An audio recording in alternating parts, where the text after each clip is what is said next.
في ناس مصرة جدا وبتستميت انها تثبت نظرية بتقول ان البشرية كلها جت عن طريق عشوائية وان وجودهم بلا غاية ولا هدف. نظرية بتقنعك ان وجودك زيه زي اي حيوان، وان جد الانسان التاسع هو جد البطاطس. من تكلم في غير فنه أتى بالعجائب. هذه مقولة شهيرة تنطبق على البحبحان، زيادة على مغالطات وكذبات وهبدات. هذا ما سنستمع له في هذا الفيديو. أهلا وسهلا بكم في فيديو جديد. فتعجبوا، البحبحان يتكلم في العلم وحتى في نظرية التطور، فلا تستغربوا كثيرا، فما ستسمعونه فهو للأسف مضحك مبكي في زمننا هذا. فإذا استمعت له ونظرت له في نفس الوقت ستصدق بأنك تعيش في حقبة ما قبل التاريخ. نظرية بتقولك ان انت وكل الكائنات الارضية والجوية والبحرية كان اصلكوا خلية واحدة حالفها الحظ واتطورت. هذا ما أشرت له. فنظرية التطور يا عزيزي نظرية علمية مصادق عليها من كل المصادر العلمية العالمية، وتدرس في أرقى الجامعات وفي العالم كله، وأنت تسفهها بهذه الطريقة. الدحيح رجع يلمع نظرية التطور من جديد، بس المرة دي كان بيدس السم من غير عسل. ما عرفش ان الزمن بيغير الانسان اكتر ما بيغير اي حاجه، وان الحضاره اسرع من التطور. الدحيح عمل حلقة جديدة كانت بتتكلم عن الاسد، وكانت عبارة عن تصريحات وتلميحات بتأيد نظرية التطور، وده يخلينا نسأل بعض اسئلة مهمة. قبل أن تسأل، هناك بعض المغالطات الشائعة حول نظرية التطور. في كل مرة ينشر فيها مقطع ينتقد نظرية التطور، يتوقع المشاهد أن يسمع مناقشات علمية للأدلة التي يستند إليها علماء الأحياء. يتوقع المشاهد أو المستمع أن يسمع حديثا عن الجينات أو الحمض النووي أو السجل الأحفوري أو التشريح المقارن وآليات الانتخاب الطبيعي والطفرات، لكن المشاهد للأسف يفاجأ في كثير من الأحيان بشيء مختلف تماما. يسمع خليط من السخرية والأسئلة الفلسفية وخلط بين مواضيع لا علاقة لها ببعضها، ثم إعلان الانتصار على النظرية دون الاقتراب من الأدلة الفعلية. المشكلة الأساسية في هذا النوع من الخطاب أنه يبدأ بمهاجمة نسخة خيالية من نظرية التطور، لا النظرية التي يتبناها علماء الأحياء. ولذلك فإن أول ما يجب فعله هو إعادة الأمور إلى نصابها. دايما بنسمع عن نظرية التطور لكن ما بنفهمهاش. طبعا ما تفهمهاش، لأن إما عندك موقف منها أو أنك ترفض العلم بالكلية. نتابع. فإيه هي نظرية التطور؟ التطور يا عزيزي يشمل عدة علوم. أولا علم الأحياء، ثانيا علم الجينات، ثالثا يدرس الحمض النووي، ثم يدرس السجل الأحفوري، ثم التشريح المقارن، ثم آلية الانتخاب الطبيعي والطفرات. هذه كلها علوم. إذا أردت أن تعرف نظرية التطور يجب أن تدرس كل هذه العلوم وتفهمها، وأنا أشك أنك ستفهمها، وأنا أشك في ذلك. متابع. وليه في صناع محتوى كل فترة كده يلمعوا في النظرية دي؟ وإيه علاقة نظرية التطور بالإلحاد؟ السؤال الثالث، هل نظرية التطور ممكن تطلع صح؟ طب ولو هي غلط فهي غلط ليه؟ السؤال الرابع، لو أنا اعتقدت بصحة النظرية دي فهل هيأثر على ديني أو دنيتي أو أي حاجة ولا عادي؟ أجيب. أولا صناع المحتوى لا يلمعون النظرية، بل يقولون كلام علمي صرف. ألم أقل لك أنك أنت بعيد عن العلم؟ وهذا ما قلته، فأنت بعيد عن العلم. ثانيا لا علاقة للإلحاد بنظرية التطور، ولكن أنت وأمثالك يتوهمون أنها ضد الإسلام، وهذا خطأ شائع. ثالثا هي صح تماما وليست غلط نهائيا، يعني نظرية التطور نظرية صحيحة وليست خاطئة. رابعا كما قلنا نظرية التطور هي علم لا يتعارض مع الدين. يتابع. واحد هيقول لي طب وفيها ايه لما الدحيح يلمع النظريه دي؟ ما هو حر اولا، ثانيا هو عملها كتير قبل كده. هقول لك المره دي هو صرح بافكار تطوريه سامه جدا، زي مثلا ان مفيش حاجه اسمها خير وشر. الحيوانات ما عندهاش خير وشر. تاني يا عزيزي، مفيش خير وشر، ده مش افتراء، دي الطبيعه نتشر. لماذا تكذب يا بحبحاني؟ لماذا تكذب يا بحبحاني؟ الدحيح يتكلم عن الطبيعه. الطبيعه صحيح ما فيها لا خير ولا شر. فمثلا القطه تستميت على اطفالها، وهناك قطه تاكل اطفالها. هذه هي الطبيعة يا عزيزي، لا يوجد فيها لا خير ولا شر ولا أخلاق ولا عاطفة. تابع. وفي الحلقة دي الدحيح عمل خدعة كبيرة جدا، انه في اثناء الحلقة مش بس ما حاولش يثبت نظرية التطور، ده اتعامل معاها كأنها شيء حقيقي مسلم بيه. وخليني قبل ما اعرض لك 7 مقاطع لكلام الدحيح واقارنه بكلام الملاحدة، خلينا اشرح لك ببساطة ايه هي نظرية التطور، عشان لما تشوف وتسمع كلام الدحيح تعرف هو عايز يقنعك بايه وسط حلقة مليانة معلومات عامة.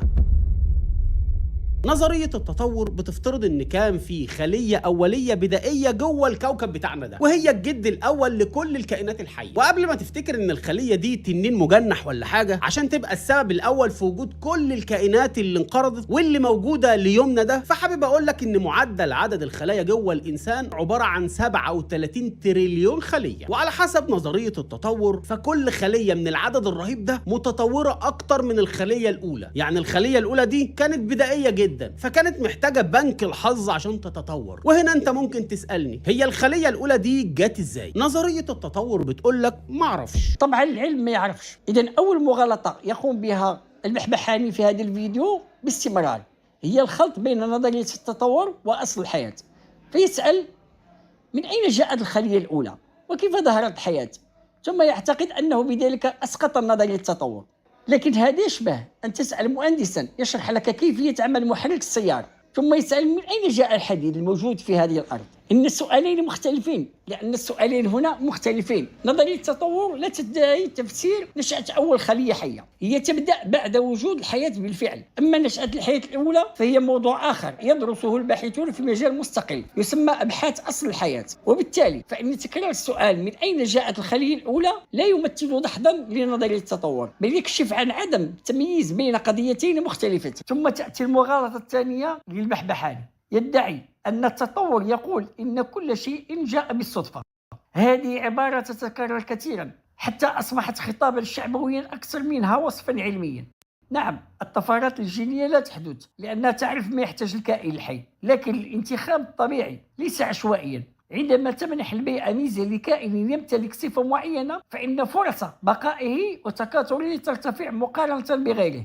هنا لا نتحدث عن فوضى مطلقة، بل عن عملية فرز مستمرة عبر ملايين السنين. لذلك فإن تصوير التطور على أنه مجرد حد أعمى ليس عرضا أمنيا لما تقوله نظرية التطور. وبعد ذلك يتم تقديم صورة كاريكاتورية للتطور. البحبحاني هنا يسخر ويقول سمكة تحولت إلى طائرة أو قرد تحول إلى إنسان، والحقيقة أن هذا ليس ما تقوم به نظرية التطور أصلا. علماء الأحياء لا يتحدثون عن قفزات سحرية، بل عن تغييرات صغيرة تتراكم عبر أعداد هائلة من الأجيال. عندما يسخر شخص من فكرة ويقول أن السمكة أنجبت طائرا فهو لا يرد على التطور، بل يرد على قصة اخترعها بنفسه. اخترع ما شئت وقل ما شئت. ومن أغرب الحجج التي يكررها دائما القول يقول العلماء لم يستطيعوا تصنيع خلية حية، إذن الحياة لا يمكن أن تكون قد نشأت طبيعيا. لكن هذا الاستدلال فاسد منطقيا. البشر لم يصنعوا الشمس ولم يصنعوا الأرض ولم يصنعوا الجبال ولم يصنعوا المحيطات، فهل يعني ذلك أن هذه الأشياء مستحيلة الوجود؟ بالطبع لا.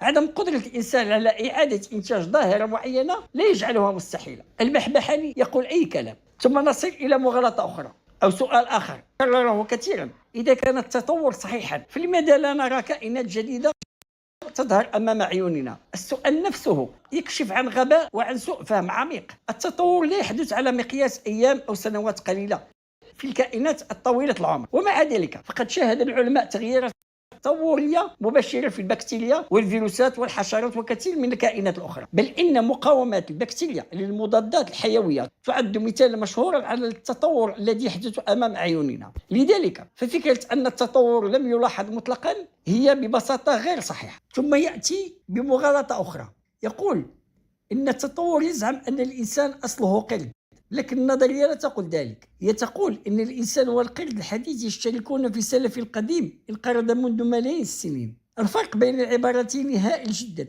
فأنت لا تقول إنك ابن عمك رغم أنكما تشتركان في جد واحد. وكذلك لا يقول علماء الأحياء إن الإنسان جاء من الشمبانزي الحالي، بل إنهما يشتركان في سلف القديم. ومن أكثر المواضيع ضعفا في هذا النوع من المقاطع الانتقال المفاجئ من العلم إلى الأخلاق. فالبحبحاني ينتقل بطريقة عشوائية من العلم إلى الأخلاق.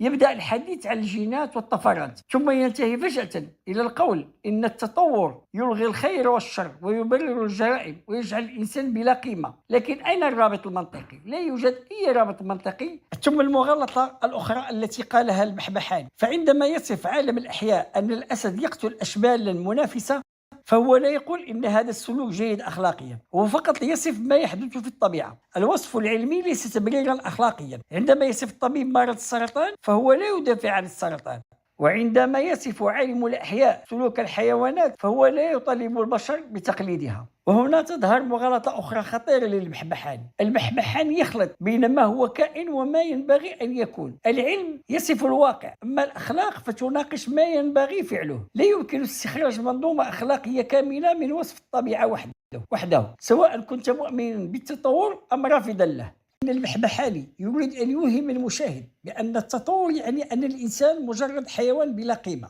لكن هذا خلط بين التصنيف البيولوجي والقيمة الأخلاقية. علم الأحياء يصف الإنسان ضمن المملكة الحيوانية بناء على خصائص بيولوجية، لكن لا يتحدث عن الكرامة والحقوق أو الغاية من الوجود. هذه قضايا فلسفية ودينية مختلف عليها تماما، بل إن المفارقة أن كثير من العلماء الذين قبلوا التطور كانوا مؤمنين بالله، وهذا وحده يكفي لإسقاط الادعاء بأن قبول التطور يؤدي بالضرورة إلى الإلحاد. فهناك من يقبل التطور ويرى أنه أحد الأساليب التي خلق الله بها الكائنات، وهناك من يرفضه لأسباب دينية أو علمية، وهناك ملحدون ومؤمنون في كلا المعسكرين.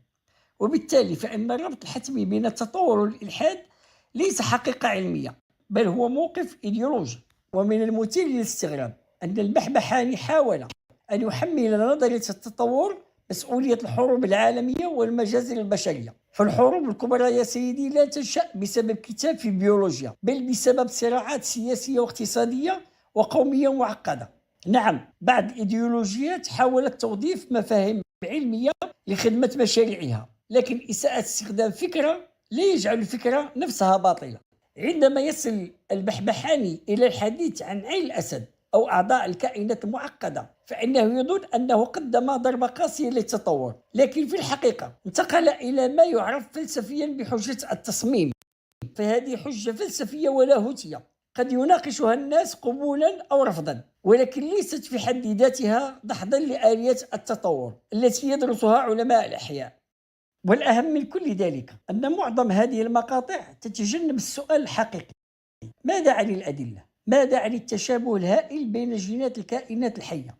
ماذا عن السجل الأحفوري؟ وماذا عن التشابهات التشريحية؟ وماذا عن البيولوجيا الجزئية؟ ثم ماذا عن الأنماط المتكررة التي يكشفها علماء الأحياء في مختلف فروع العلم؟ إذا كان الشخص يريد فعلا أن يدحض نظرية التطور فعليه أن يناقش هذه الأدلة بالتفصيل. أما الاكتفاء بالقول إن النظرية تؤدي إلى الإلحاد أو أن الحياة تصبح بلا معنى إذا كانت صحيحة فليس دحضا علميا للنظرية، بل اعتراض فلسفي على نتائج يعتقد المتحدث أنها تترتب عليها. وفي النهاية عزيزي البحبحاني، سواء اتفقت مع نظرية التطور أو اختلفت معها، فإن الإنصاف العلمي يقتضي أن تناقش النظرية كما هي لا كما تخيلتها، وأن ترد على أدلتها الحقيقية لا على نسخة مبسطة منها. فالعلم لا ينتصر بالصوت المرتفع ولا بالمبالغات الخطابية ولا بالسخرية من الخصوم، بل بالقدرة على فهم الفكر أولا ثم نقدها نقدا دقيقا وعادلا.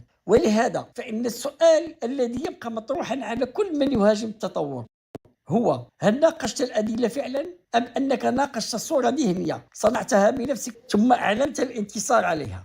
أرجو أن يكون عزيزي البحبحاني قد فهم ما قلته. وأخيرا، وإذا أعجبكم الفيديو فشاركوا معنا في القناة وضعوا لنا لايك وشيروا الحلقة مشكورين، وإلى اللقاء.